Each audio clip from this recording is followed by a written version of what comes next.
Welcome back, hope you're well and all that. As you can tell, raining again. Will it ever stop? That is the question. This week's video, cut to the chase and all that. This week's video is going to be spread over about 3 days.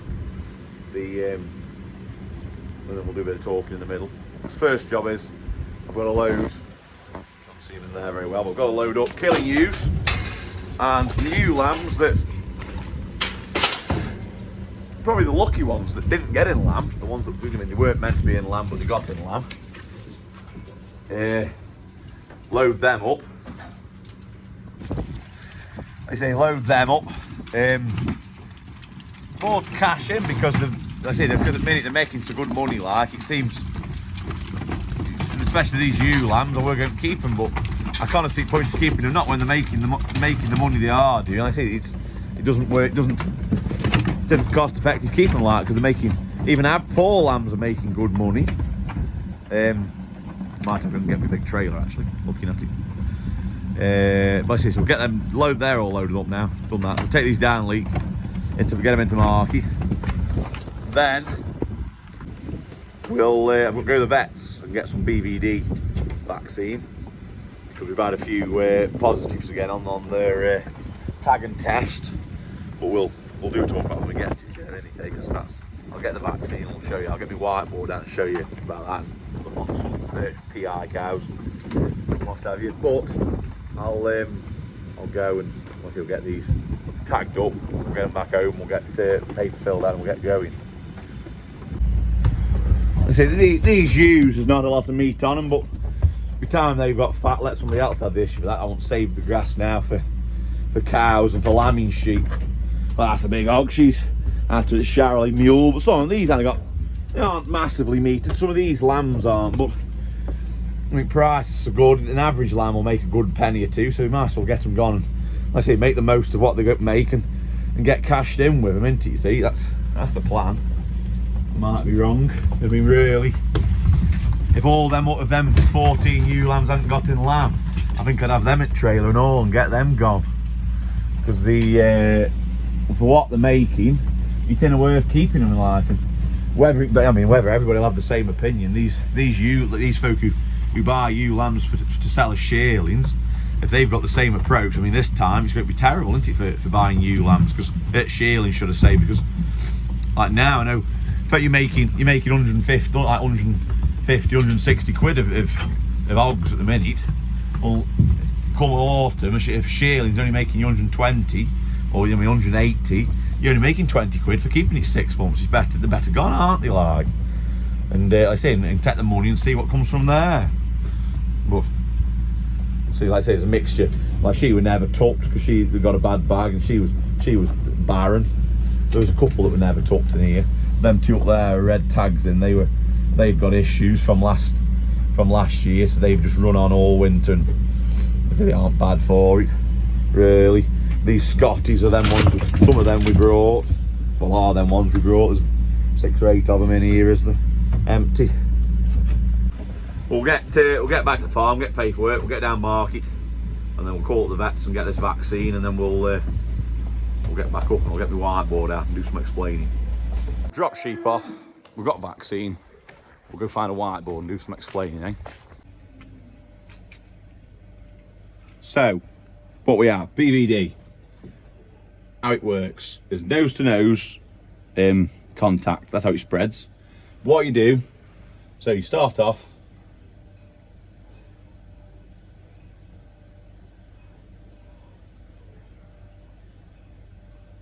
three cows in a field, not in calf, not getting in calf, right? They come in contact like this for BVD. Yeah, they'll build the natural immunity against it and then become immune like this. So then they'll be all right then for that year. But let's say things that aren't in calf, aren't getting in calf, aren't a problem really. But your problem comes now. Hold on, we got a bit of rack. Problem comes now. So, same 3 animals.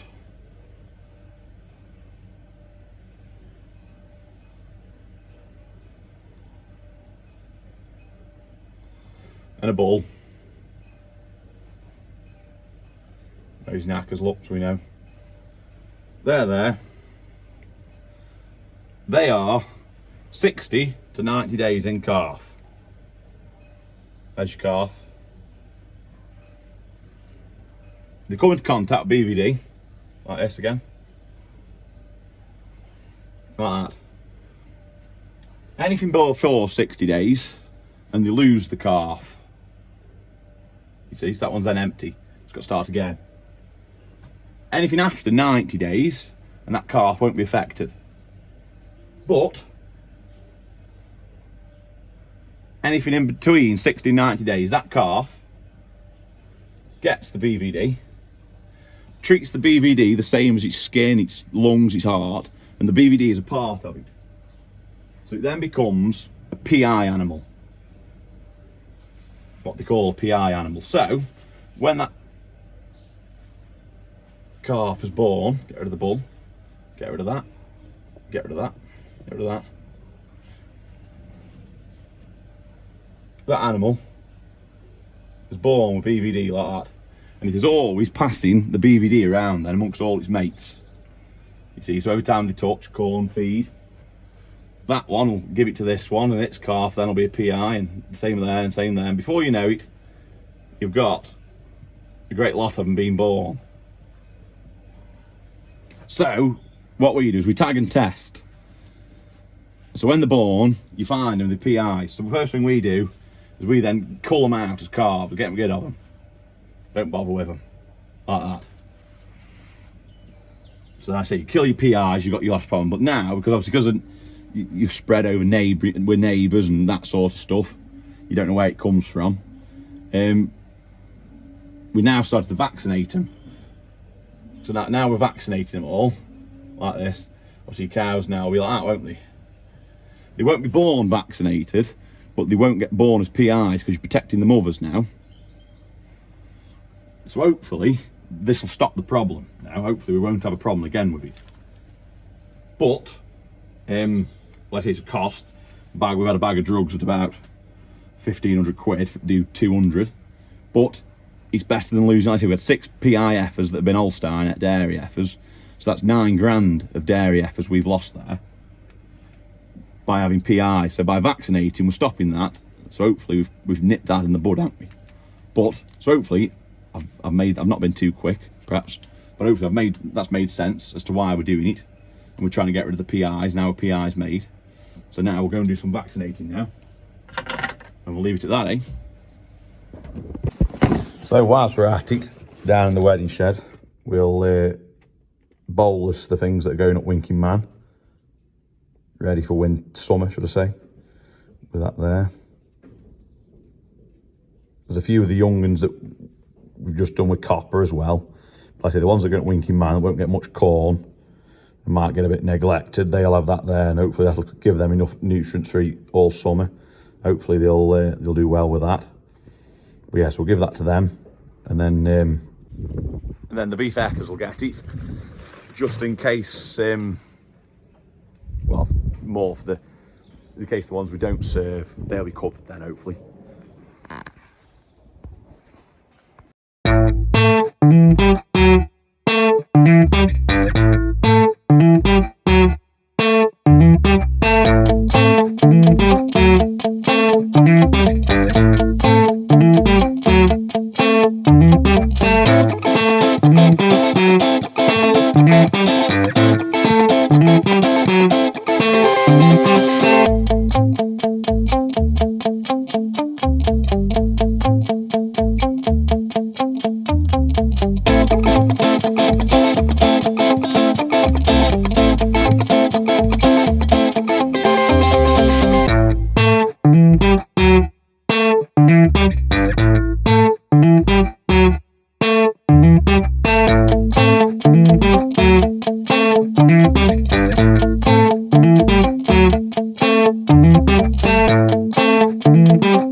these all done then. Like I say, I've multivit and copper bolus all them young ones at back. Like I say, they've been done.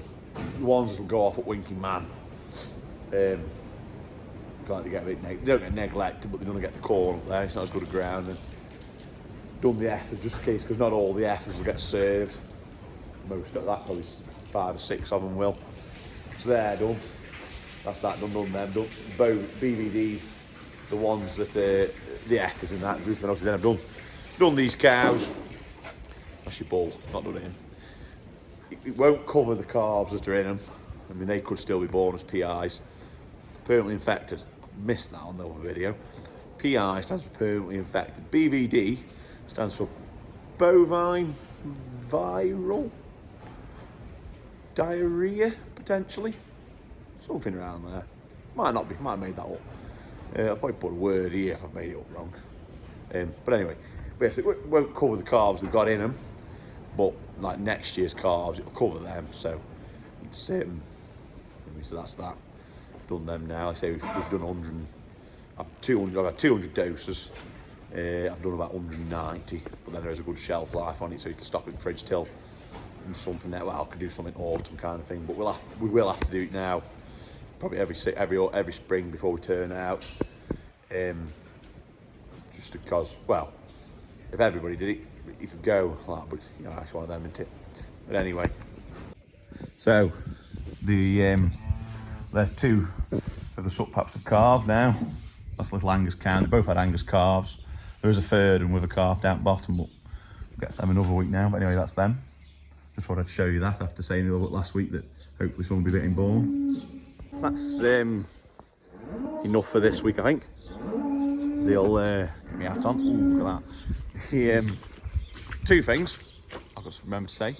Firstly is there's a Dairyman Shan Instagram now, so if you're on Instagram, go check it out. I'll put the name there up, like that. The Dairyman Shan, I think it is. Go check it out. Just more updates, regular updates from the channel of what's happening, what's occurring, and that sort of stuff. Secondly, I've got to say, get well soon to Rosie Gilman. She's been in hospital. She's perhaps out of hospital by now. Only a bit of a kid. Her and her sister Darcy, big fans. But anyway, yes, get well soon. And but yes, hopefully, if you enjoyed it, drop us a like there, subscribe, drop us a comment if you've got anything to ask about it, because I see I've perhaps shot over it a bit quick. But yeah, drop a comment, feel free. And but yeah, so ring the bell. Don't forget to keep it real. Whatever you get up to for the rest of the weekend, hope you have a good one, and I shall see you next Saturday at 6. Ciao.